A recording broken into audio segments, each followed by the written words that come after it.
L'éclair frappe. La jeune femme enceinte perd la vie, mais met au monde un bébé extraordinaire juste avant de mourir. Sa peau est blanche comme neige. Il n'a aucun poil sur le corps. Les médecins diagnostiquent rapidement un albinisme. Personne ne remarque l'électroencéphalogramme presque hors échelle.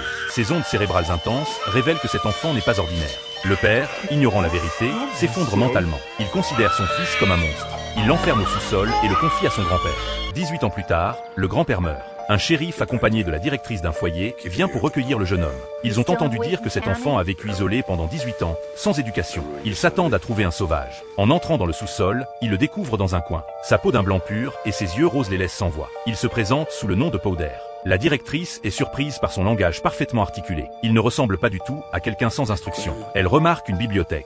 Elle prend un roman obscur et lui demande s'il l'a lu. Powder ne répond pas directement. Il l'invite à choisir une page au hasard. Elle choisit la page 16. Immédiatement, il récite le texte mot pour mot. La directrice est de plus en plus étonnée. Plus surprenant encore, Powder affirme pouvoir réciter intégralement tous les livres du sous-sol. La pièce contient des milliers d'ouvrages. La directrice comprend qu'il est un génie. Elle ignore que ce n'est qu'une de ses nombreuses capacités. À peine sortie de la maison, toutes les voitures garées dehors se mettent à klaxonner automatiquement. Le shérif remarque aussi de nombreux paratonnerres sur le toit. Il se demande pourquoi cette famille craint en la foudre. Pendant ce temps, Powder est amené au foyer. Les garçons qui le voient commentent immédiatement sur son apparence. Ils prédisent qu'il subira des discriminations. À l'heure du repas, une brute s'approche avec sa bande.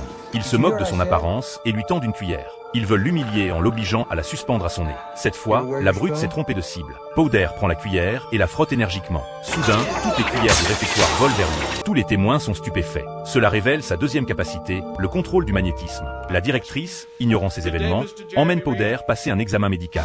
Elle lui offre des lentilles de contact bleu et l'inscrit à l'école. Elle espère que l'éducation l'aidera à s'intégrer dans la société. Elle ne se doute pas qu'un incident va se produire dès le premier cours.